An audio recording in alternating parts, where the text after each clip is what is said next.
പ്രിയപ്പെട്ട അധ്യക്ഷൻ, വേദിയിൽ നമ്മുടെ പ്രിയപ്പെട്ട രവീന്ദ്രൻ മാഷ്, നാരായണേട്ടൻ്റെ ഭാര്യ കൗസല്യ, പഞ്ചായത്ത് പ്രസിഡന്റുമാർ, ജനപ്രതിനിധികൾ, പാർട്ടി നേതാക്കന്മാർ, ഈ അനുസ്മരണ പരിപാടിയിൽ പങ്കെടുക്കുന്നതിന് വേണ്ടി ഇവിടെ എത്തിച്ചേർന്നിട്ടുള്ള പ്രിയപ്പെട്ട സഖാക്കൾ, സുഹൃത്തുക്കൾ, സഹോദരി സഹോദരന്മാർ, സഖാവ് നാരായണേട്ടൻ്റെ 6ാമത് ചരമദിനമാണ് ഇന്ന്. ഒരു ദീർഘമായ രാഷ്ട്രീയ ജീവിതം നയിക്കാൻ ഭാഗ്യമുണ്ടായ ഒരു സഖാവാണ് നാരായണേട്ടൻ.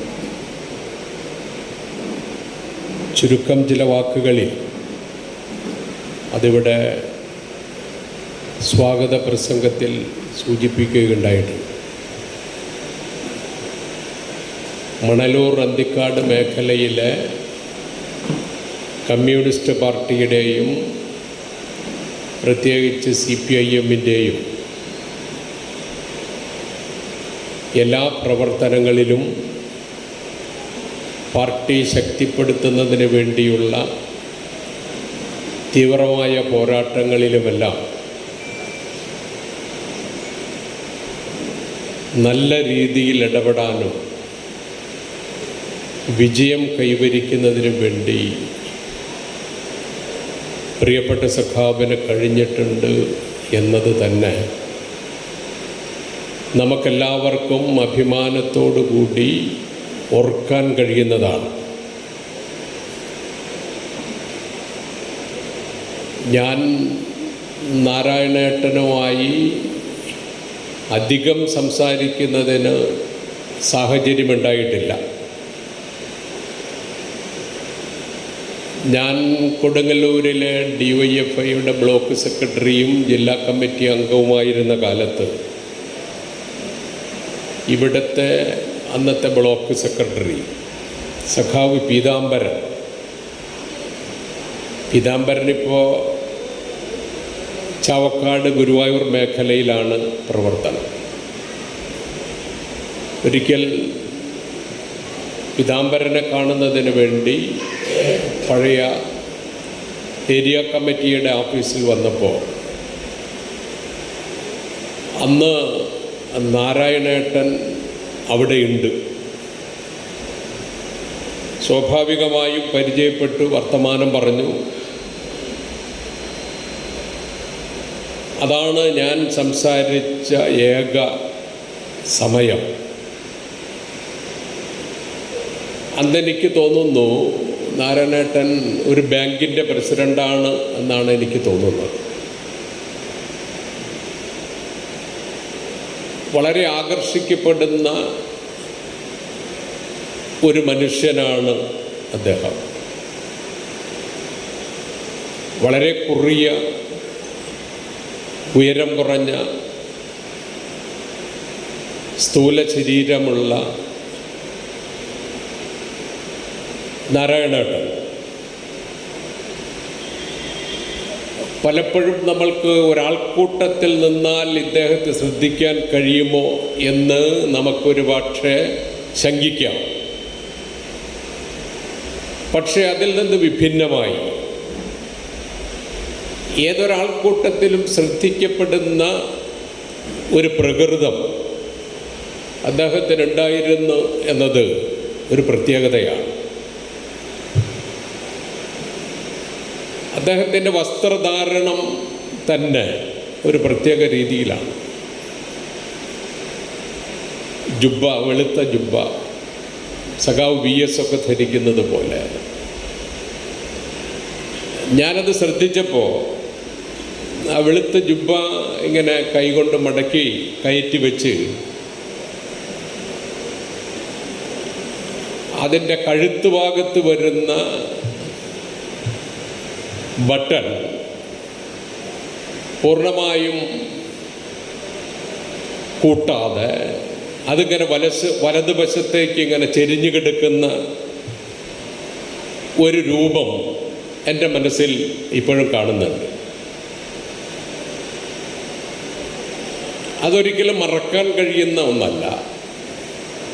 അതുകൊണ്ടാണ് ഞാൻ പറഞ്ഞത്, ഏതാൾക്കൂട്ടത്തിലും ഏത് സദസ്സിലും ഏത് വേദിയിലും ഒരു പ്രത്യേകത കാണാൻ നമുക്ക് കഴിയും.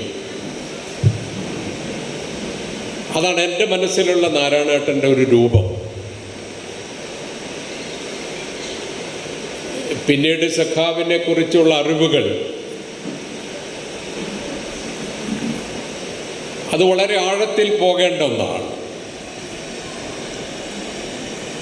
ഞാനൊരു പ്രസംഗം നടത്തി മാഷ് ഇവിടെ ഇരിക്കുമ്പോൾ നിങ്ങളെ മുഷിപ്പിക്കാൻ ആഗ്രഹിക്കുന്നില്ല. എങ്കിലും തൃശ്ശൂർ ജില്ലയിലെ സമര പോരാട്ടങ്ങളുടെ ഒരു കേന്ദ്രം മണലൂർ അന്തിക്കാട് മേഖലയാണ് എന്ന് നമുക്കെല്ലാവർക്കും അറിയുന്നതാണ്. നിരവധി സമരങ്ങൾ, ആ എല്ലാ സമരങ്ങളുടെയും പ്രത്യേകത ജീവിക്കാൻ വേണ്ടിയുള്ള സമരമാണ്. ചെത്തുമേഖലയിലെ സമരം മനുഷ്യന് മനുഷ്യനായി ജീവിക്കാൻ വേണ്ട, തൊഴിലാളിക്ക് മാന്യമായി ജീവിക്കാൻ വേണ്ട ഒരു സമരം. അത് കേരളത്തെ ആകെ പിടിച്ചുലച്ച സമരമാണ്.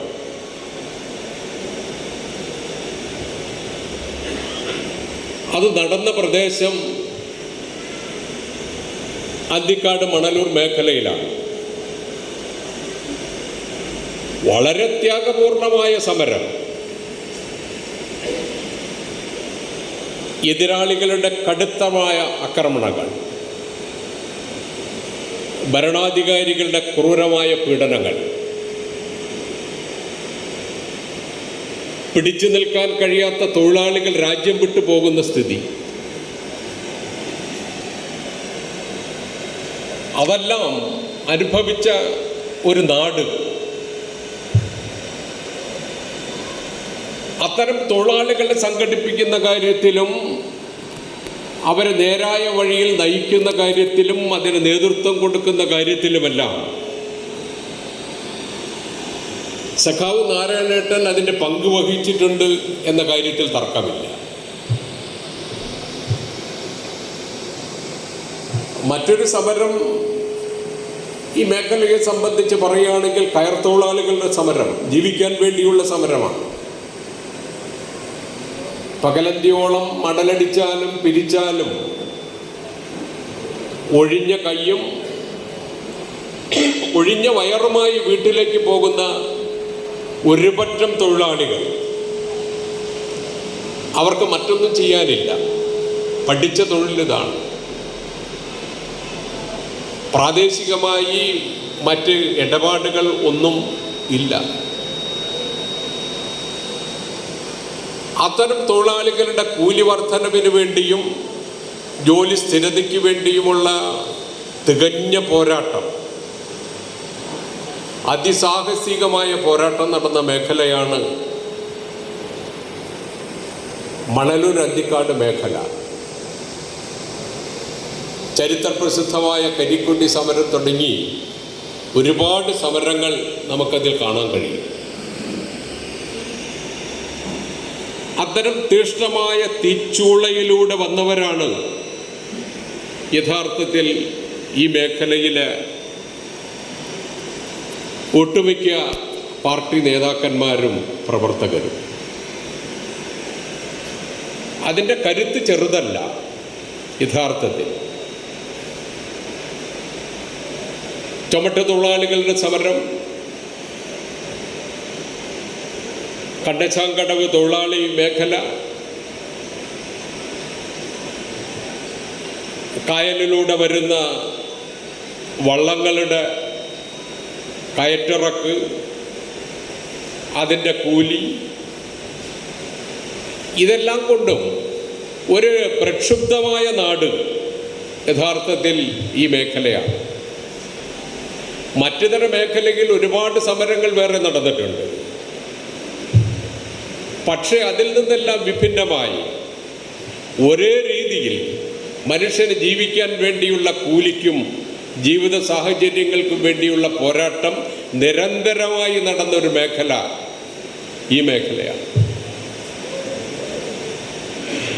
അതിൻ്റെ എല്ലാം പിൻബലമാണ് ഇന്നിപ്പോൾ നമ്മളെല്ലാം ഒത്തുകൂടിയ ഈ അനുസ്മരണ യോഗം ഉൾപ്പെടെ. അതാണ് ഇതിൻ്റെ ഏറ്റവും പ്രധാനപ്പെട്ട ഒന്ന്.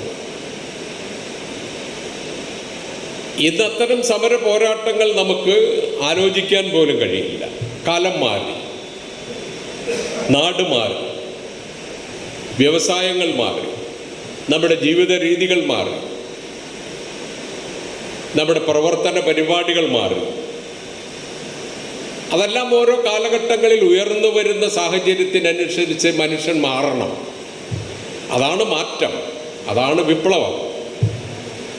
അതിനൊന്നും തടുത്തു നിർത്താൻ നമുക്ക് കഴിയില്ല.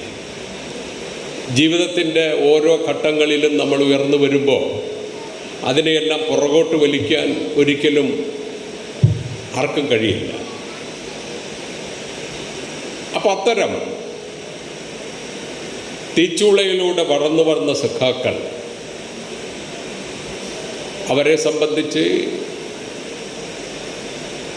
അവരുടെ പ്രവൃത്തികളും അവരുടെ പരിപാടികളും അവരുടെ ജീവിത രീതികളുമെല്ലാം താഴെ തലമുറയ്ക്ക് പഠിക്കാനാവശ്യമായ സാഹചര്യം സൃഷ്ടിക്കലാണ് നമ്മുടെ മുമ്പിലുള്ള ഏറ്റവും പ്രധാനപ്പെട്ട ഒന്ന്. അവരെടുത്തറവാകിയ,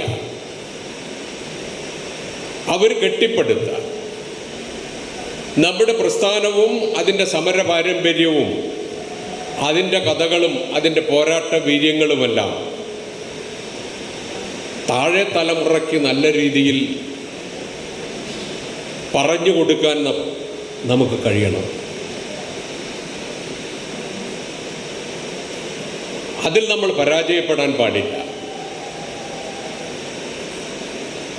എപ്പോഴും അതിൻ്റെ ഓർമ്മകൾ ഈ സമൂഹത്തിൽ പരിലസിച്ച് നിൽക്കാൻ നമുക്ക് കഴിയണം. അതാണ് ഇത്തരം ഓർമ്മ ദിനങ്ങളിൽ നമുക്ക് ഏറ്റവും പ്രധാനപ്പെട്ട പങ്ക്. കൂടാതെ സമകാലീന രാഷ്ട്രീയ വിഷയങ്ങൾ അത് സംബന്ധിച്ച് ഞാനൊന്നും പറയുന്നില്ല, മാഷ് സംസാരിക്കും. എന്നാൽ പുതിയ കുറേ പ്രവണതകൾ ഉയർന്നു വരുന്നുണ്ട് എല്ലാ മേഖലയിലും. ഇന്ന് ഒരു രാഷ്ട്രീയം വിട്ട് മറ്റൊരു രാഷ്ട്രീയത്തിലേക്കൊന്ന് പോകാൻ ഒരു മടിയും ആർക്കുമില്ല. നമ്മുടെ മുമ്പിൽ നോക്കിയാൽ പരതിയാൽ നമുക്കത് കാണാൻ കഴിയും. അതൊരു പാർട്ടി എന്നല്ല, എല്ലാ പാർട്ടിയിലും നമുക്കത് കാണാൻ കഴിയും. ഭാരതീയ ജനതാ പാർട്ടിയിൽ നൂറുകണക്കിന് MLA-മാർ കോൺഗ്രസിൽ നിന്ന് വന്നവരാണ് എന്ന് പറയും. MP-മാരിൽ മഹാഭൂരിപക്ഷം ഇന്ത്യയിലെ കോൺഗ്രസിൻ്റെ 5 മുഖ്യമന്ത്രിമാർ ഇന്ന് BJP-യുടെ നേതാക്കന്മാർ മുഖ്യമന്ത്രിമാർ.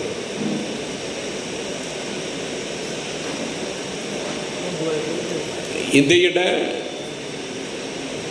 രാഷ്ട്രീയ പോരാട്ടങ്ങളിൽ വലിയ പങ്ക് വഹിച്ച കോൺഗ്രസ് പാർട്ടിയിൽ അതിൽ നിന്ന് പറന്നപ്പുറത്തേക്ക് പോകാൻ ഒരു മടിയും ആർക്കുമില്ല. സമകാലീന രാഷ്ട്രീയത്തിൽ എല്ലാ മേഖലയിലും ഇത് നമ്മളിപ്പോൾ കാണുകയാണ്. ത്യാഗസമ്പന്നമായ ചരിത്രമുള്ള പലരും അതുപേക്ഷിക്കാനും അപ്പുറത്തേക്ക് പോകാനുമൊന്നും ഒരു മടിയും കാണിക്കുന്നില്ല.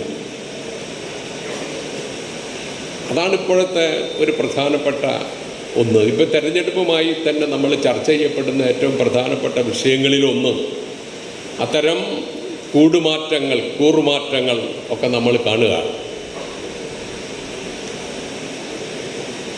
അപ്പോൾ അതൊരു പുതിയ പ്രവണതയായി നമ്മുടെ രാജ്യത്ത് വളർന്നു വരികയാണ്. രാഷ്ട്രീയത്തിലാകെ എത്രയോ പേർ നമുക്ക് വിശ്വസിക്കാൻ കഴിയാത്തവർ കൂടുമാറിപ്പോകും. എന്നാൽ ത്യാഗസമ്പന്നമായ അതിക്രൂരമായ മർദ്ദനങ്ങൾ ഏറ്റുവാങ്ങി അതിലൂടെ ജീവിക്കുകയും അതിലൂടെ മരിക്കുകയും അതിലൂടെ സമൂഹത്തിന് പ്രചോദനം നൽകുകയും ചെയ്ത എത്രയോ മഹൽ വ്യക്തികൾ, സഖാക്കൾ നമ്മുടെ മുമ്പിലുണ്ട്. അതിൻ്റെ ഒരു മറുപുറമാണ്. അപ്പോൾ നമ്മളെ സംബന്ധിച്ച് ഈ കാലഘട്ടത്തിൽ നമ്മുടെ പ്രസ്ഥാനത്തെ ശക്തിപ്പെടുത്തുന്നതിനും മതേതര ജനാധിപത്യത്തെ സംരക്ഷിക്കുന്നതിനുമെല്ലാം തികഞ്ഞ പോരാട്ടം നടത്തുന്ന ഒരു സന്ദർഭം ഉരുത്തിരിഞ്ഞ് വരികയാണ് നമ്മുടെ മുമ്പിൽ. അത് രൂക്ഷമായി വരികയാണ്. അതിൽ പതറാതെ മുന്നോട്ട് പോകുമ്പോഴാണ് സഖാവ് എന്ന അർത്ഥം അതിന് വരിക. അതിൽ പതറി വഴിപിരിഞ്ഞ് പോകുന്നവർ അവർ സമൂഹത്തിൻ്റെയും നാടിൻ്റെയും പാർട്ടിയുടെയും എല്ലാം അവമതിപ്പുകൾ ഏറ്റുവാങ്ങുന്നവരായി മാറും എന്ന കാര്യത്തിലും തർക്കമില്ല. ഞാൻ അവസാനിപ്പിക്കുകയാണ്. നാരായണേട്ടൻ്റെ ദീപ്തമായ സ്മരണയ്ക്ക് മുമ്പിൽ ആദരാഞ്ജലികൾ അർപ്പിച്ചുകൊണ്ട് ഞാൻ നിർത്തുന്നു. നിങ്ങൾക്ക് അഭിവാദനങ്ങൾ.